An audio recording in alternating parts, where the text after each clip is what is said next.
Welcome back to Wait, What Do You Do Again? I'm your host, Megan DeFord. And as always, thank you for being here. Like, rate, review, subscribe, share with your friend. We want to grow this community, and I really appreciate it. I hope your week was good. How's it going? It is August 13th.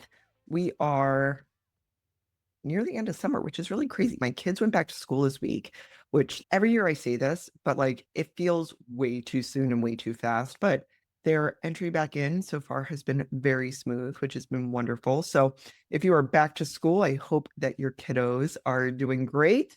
If they wait a little bit longer, awesome. If you don't have kids, oh my God, envious, live your best life. Summer isn't over for you until like September 22nd or something. So all right, let's get into it. Today, we are talking about what I learned after 20 years of asking people for money. And it's usually very large amounts of money. And when I started my coaching practice, I realized how many things I learned about asking and building relationships that I genuinely thought most people knew, but apparently not. And now I watch incredibly accomplished women do things like wait for someone to notice they're ready for the promotion or hope a potential client magically understands how they can help. I do this too. They say, I'd love to connect when what they want is an introduction. And I'm like, babe, make the ask. So today, I want to give you the 6 things that philanthropy taught me about asking for what you want. It's finding your people, listen, know why you're there, know your value, make the ask, and say thank you. So let's go ahead and start with finding your people. Don't waste your time casting the widest net possible for your ask. And this doesn't mean you don't diversify your network, like you 100% should. Meet people outside of your industry, in your circle, out of your circle, get in different rooms. First of all, it's fun, and you never know where an interesting relationship or opportunity will come from. That's not what I'm saying. I'm saying quality over quantity. In philanthropy, we didn't just like walk around asking everyone with a pulse for money, right? We looked for a connection. Who had a relationship with the institution or cared about it? Who cared about this particular issue or interest? Who had a reason to want this work to succeed? Because the goal is not to convince the largest number of people, right? It's to find the right people for whom what you're asking and need already makes sense. And the same applies when you're pitching an idea or looking for a client, asking for an introduction, like trying to get support for an idea or a project or that like next step in your career move. Who actually understands what you're doing? Who has a reason to care? Who do you trust to give you useful feedback? Whether that's a yes, absolutely, or hey, this part needs work. You build a broad network, but you make a more narrow ask. You got to find your right people. When you're networking, you need to listen and then show people that you listen, right? That's number 2. Listening is not just sitting quietly while someone else talks. And it's also not listening to just get your pitch in, right? It's active. You're listening for what matters to the other person. What do they care about? What are they worried about? What excites them? And I joke, it's kind of like a date, right? You're getting to know each other. And then you need to do something with that information. And oftentimes I think this is what people miss. If someone tells you that they're really interested in a particular program, I wouldn't have come back months later with some sort of generic update about everything that the organization has done. So if someone tells me that they're interested in the kitten rehab program that we ran, I would thank them for the meeting, acknowledge the kitten rehab program, and then 2 weeks later, I would go over and I would record a vet taking care of an animal or send a picture and say, thinking about you, or maybe we got a new grant or something like that. And 3 months later, show the impact in the time that we originally talked, right? We want to be specific. That person doesn't care about the football program or whatever else. You send them the thing connected to what they told you about and what they cared about. Seems pretty obvious, right? If someone mentions a challenge that they're dealing with and you know someone who could help, make the introduction. If they tell you they have a major event coming up, mark it down, remember it, follow up. The action says, I listened, I care, I understood, I remembered. And that is how you nurture a relationship, right? That's what you would want. And it applies everywhere, networking and leadership and sales and coaching and friendships. People can tell the difference between someone who is just waiting their turn to talk and someone who is actually paying attention. You don't build trust by remembering someone's job title. You build it by remembering what matters to them.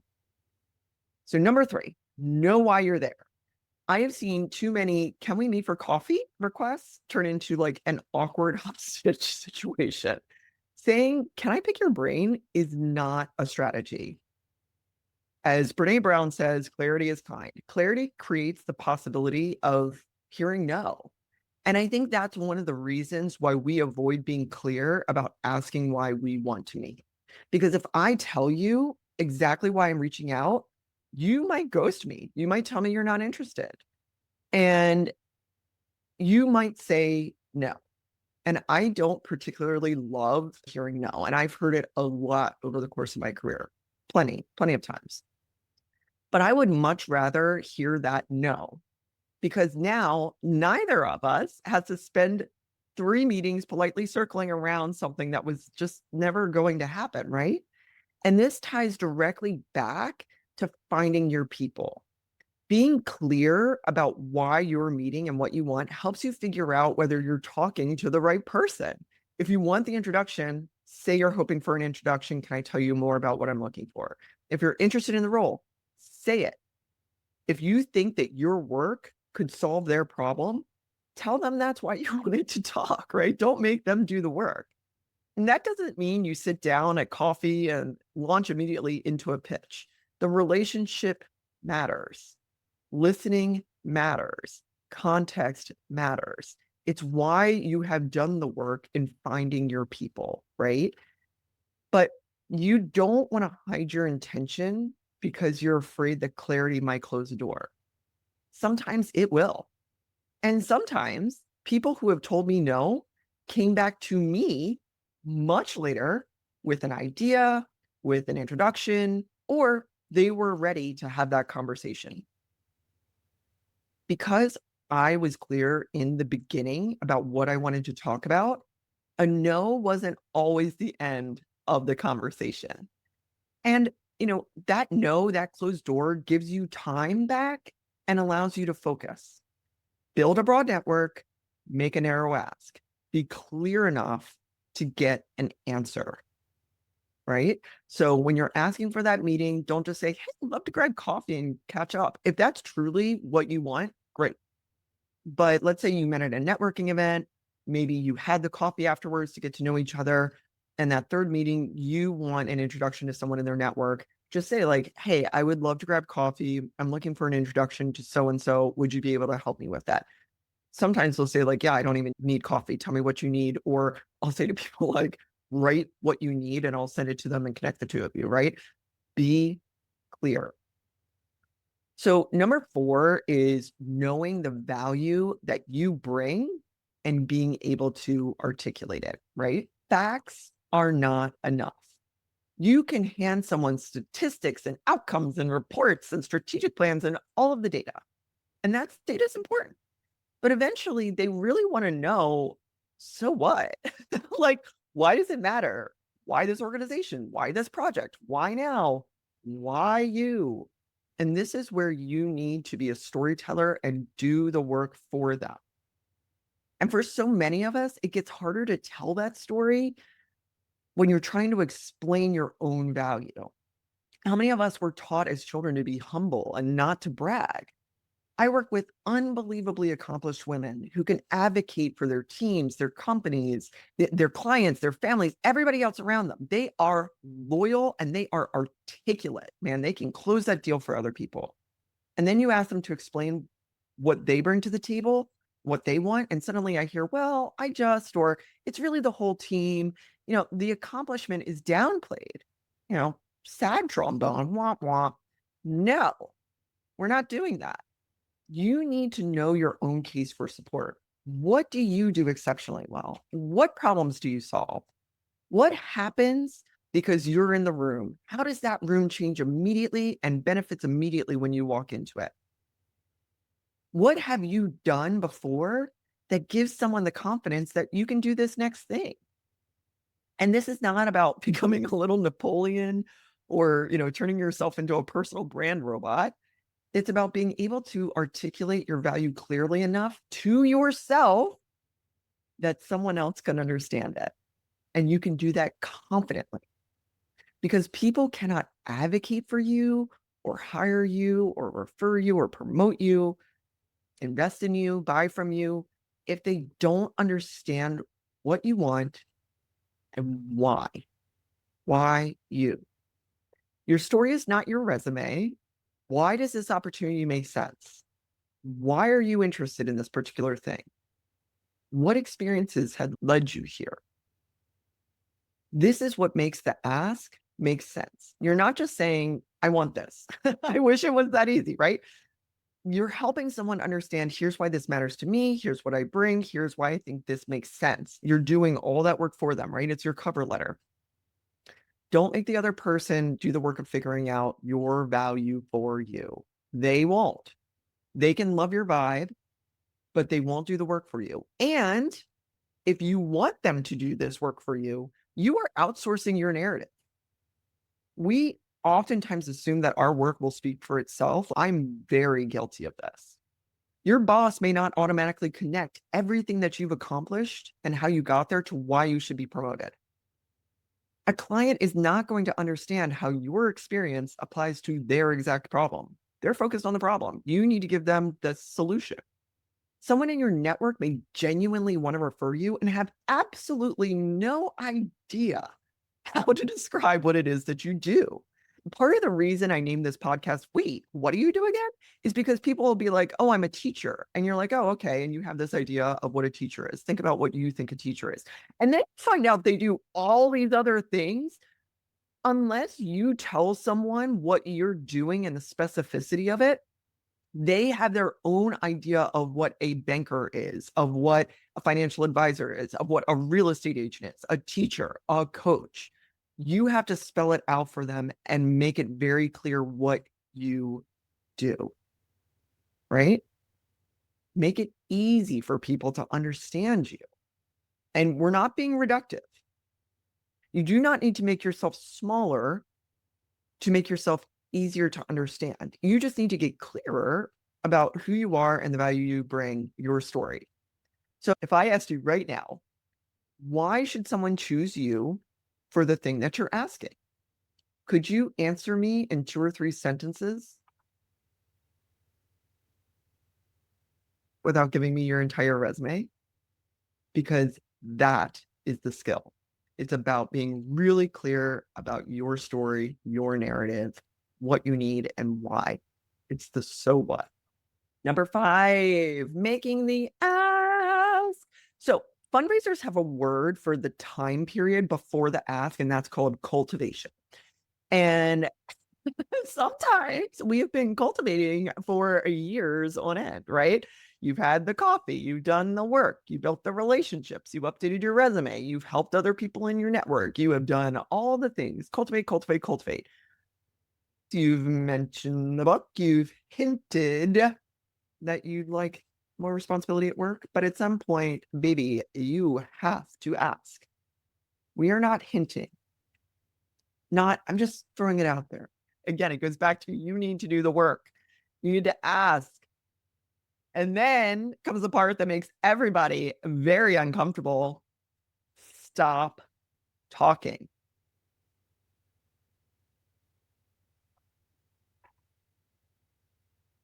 I didn't ask for $150,000 for a program and immediately say, but obviously anything helps, or my favorite, no worries if not. Don't ask for the promotion and then immediately start explaining why you understand if the timing isn't right. Don't negotiate against yourself after you make the ask. Wait for the other person to answer. Give it some air. Let the person think. Let the silence exist. And then listen. If they start objecting, don't immediately assume this is a no. Objection is often just information. Okay. So when we're listening and someone says, and we're actively listening, we're not listening to respond. Someone says, I don't have the budget right now. Okay. Is the issue the amount? Is it the timing? Is it the structure and the contract? I'm not sure you have enough experience in that role. Oh, what experience would make you more comfortable, or what are you looking for? I don't know if I can introduce you. Is there someone else you think I should talk to? Would you mind if I reached out to them? Man, this isn't the right time. What would be a better time? In 3 months? Great. Do you mind if I reach out to you then? I'll be even better. I'll reach out to you in December. You're not convincing someone. You're not arguing someone into a yes. You're trying to understand what the objection is, if that's what you get. Because sometimes it is a hard no. No can be a complete statement. And sometimes it's not like this, not yet, not this price point, not without more information. And those are very different no's, right? Those are very different answers. And this is where all of those earlier pieces matter. You found the right people. You listened. You built the relationship. You know your story and your value. You've been clear about why you're there. So now if there's hesitation, you actually have a conversation about it versus spiraling and being like, "Oh." And if the answer is still no, then it's no. And you have more information than you did when you started the conversation. And last but not least, thank people often and immediately. This can be 45 seconds. Someone made an intro, tell them what happened. Someone gave you advice, follow up, how are you going to apply it? Someone took the meeting, thank you so much. This is what you got out of it. What is the next step? I love an email. I love a handwritten note even more. Things get really busy. It can be a text message. It can be a voice note. I love leaving audio messages. I love getting audio messages. Be sure that you're doing the thank you. If someone said no to you, be gracious. Thank them for the no. Be specific in your thank you. Relationships are cumulative. You never know which conversation you have comes up later on. And frankly, it's just being a good human, right? Be a good human. The goal isn't to avoid a no or to secure a yes. The goal is to get an answer. Because once you have an answer, you have information. You can negotiate. You can adjust. You can find another person. You can build your skill set. You can make another decision. But when you don't ask, you are outsourcing your autonomy. You're waiting for someone else to notice. You're waiting for someone to offer or to invite or to connect, to decide when you're ready, to somehow figure out what you want without having to risk saying it out loud. And now your next move, your life depends on someone else taking action first. And baby, that is the trap. Making the ask doesn't guarantee a yes, but it puts you in motion.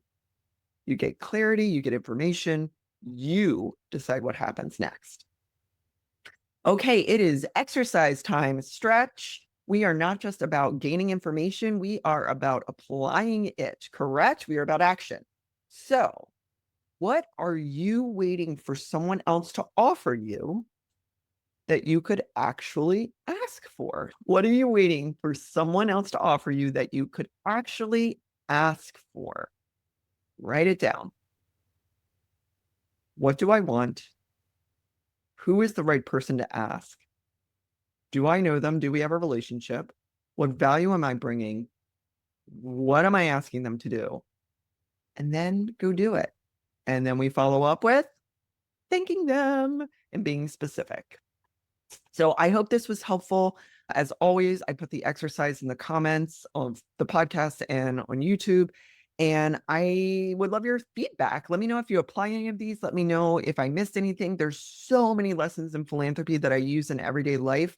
These were just like sort of the top 6 that I have seen with people.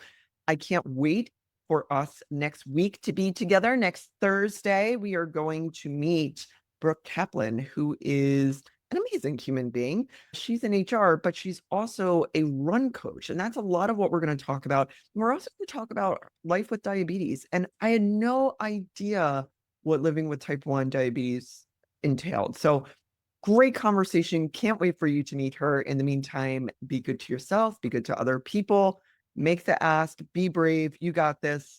Reach out to me if you need some help with it. If you need a little coaching through it, I will send you a voice note. Do that on Instagram. DM me, or my email is admin@megdeford.com. Go over to megdeford.com. sign up for the newsletter. Lots of good stuff there. And I will see you next week. Bye.